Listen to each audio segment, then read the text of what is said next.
Selamat pagi Bapak-Bapak dan Ibu-Ibu.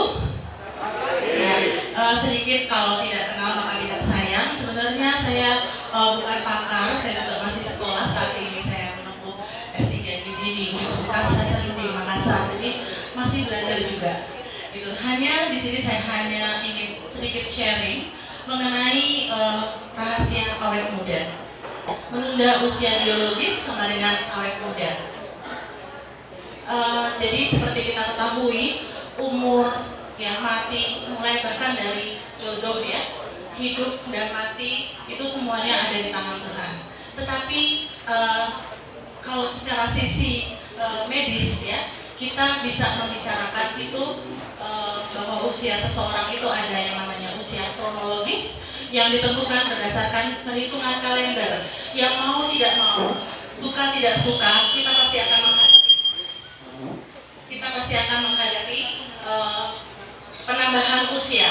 Kemudian ada usia biologis yang berkait dengan kapasitas fungsi biologis dari tubuh, dan juga ada usia psikologis yang berhubungan dengan perilaku adaptasi.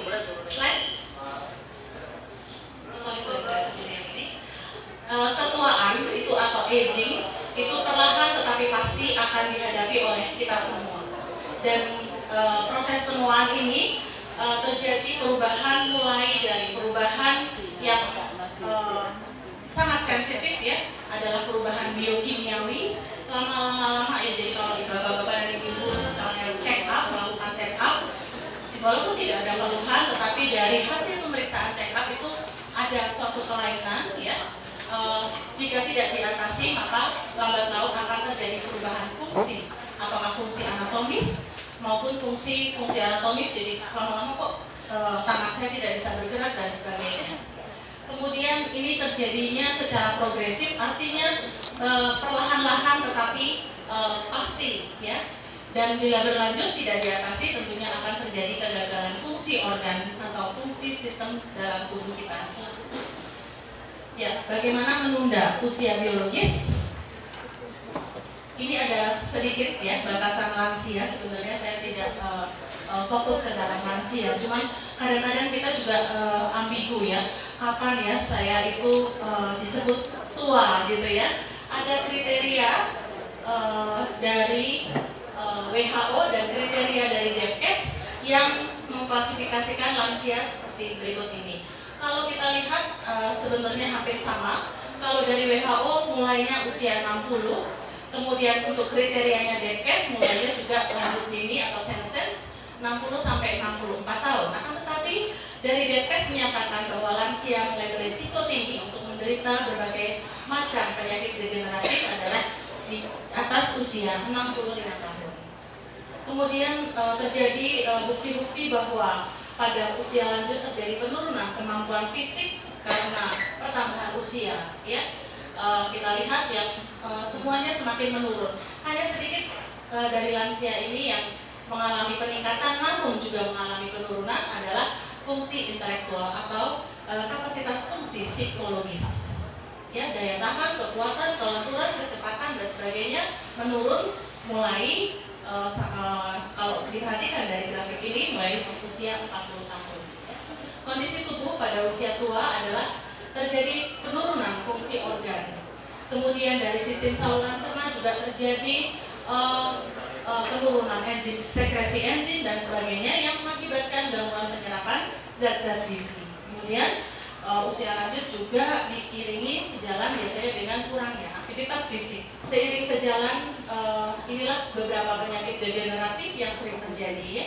Antara lain adalah stroke, Alzheimer atau pikun ya, Parkinson ini biasanya kelainannya di otak yang mengganggu syaraf ya, ataupun kelainan di jantung dan pembuluh darah, dan juga diabetes mellitus atau kencing manis. Ini banyak teori tentang proses penuaan yang salah satunya adalah radikal bebas. Radikal bebas itu apa? Mungkin ini sudah sering kali dijelaskan oleh Ibu Ria ya.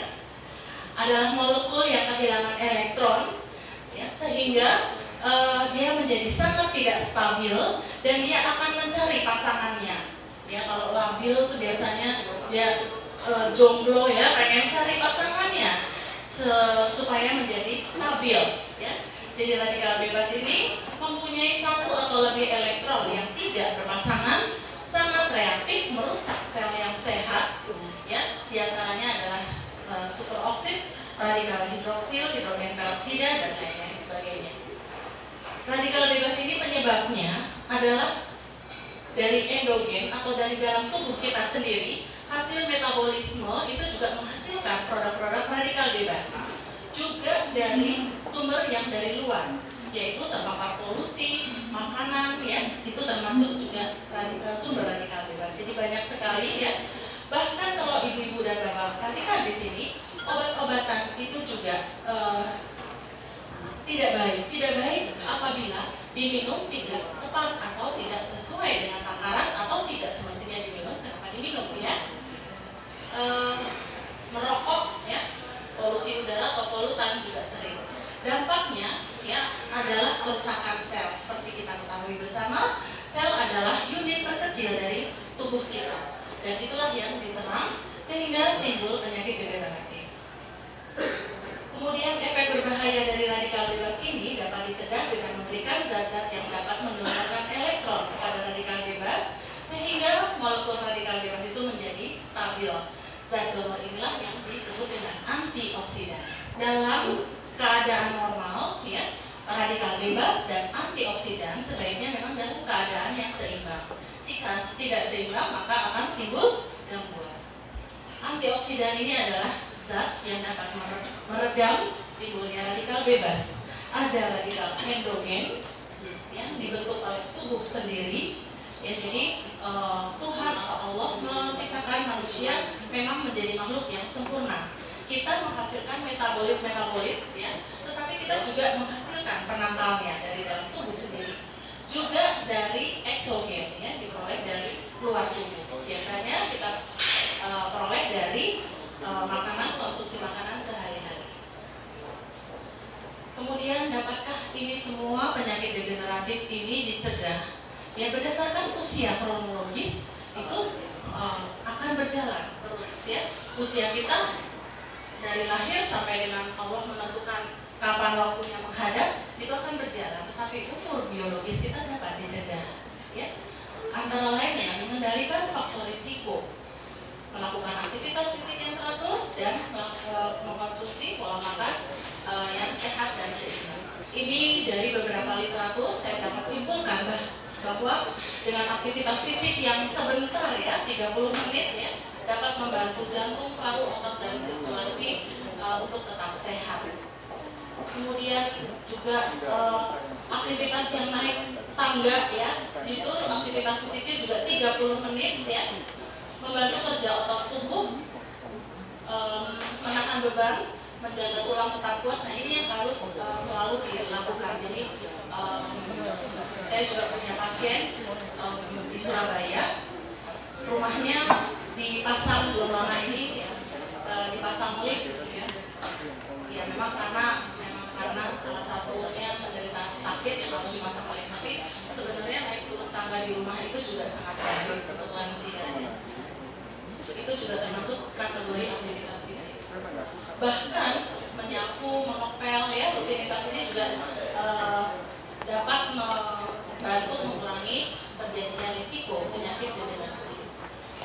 Ini adalah rincian asupan 7 gizi yang dianjurkan berdasarkan rekomendasi bahwa utamakan karbohidrat kompleks, ya, konsumsi lemak nabati yang lebih banyak dibandingkan dengan lemak hewani, tingkatkan konsumsi vitamin yang kaya akan vitamin A, D, E, dan vitamin B, kemudian dan mineral-mineral lain. Kemudian sayur dan buah, utamanya serat, yang dianjurkan adalah 20-30 gram sehari, di mana 6 gramnya berasal dari serat yang larut.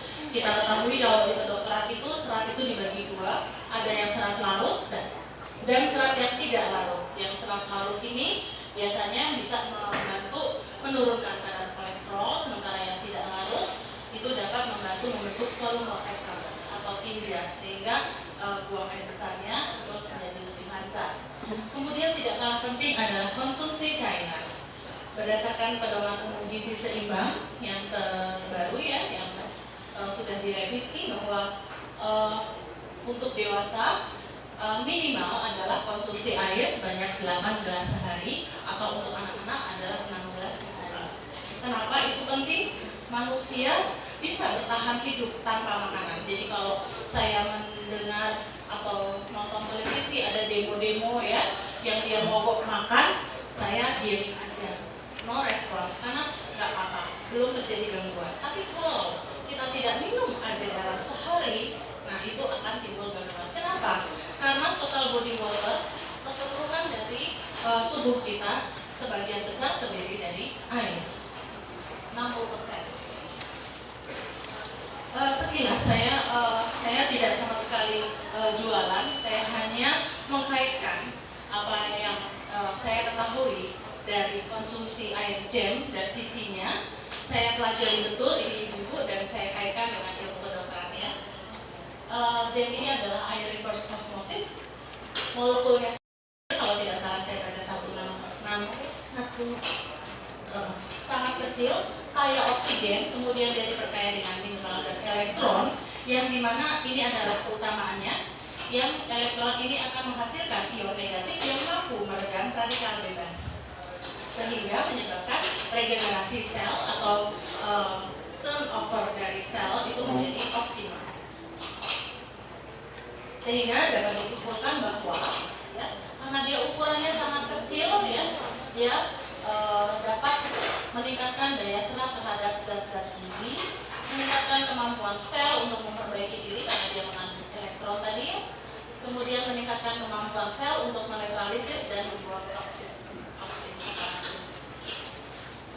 Ya, harapan saya adalah nanti ya bapak-bapak dan ibu masih bisa ya melakukan hal seperti ini.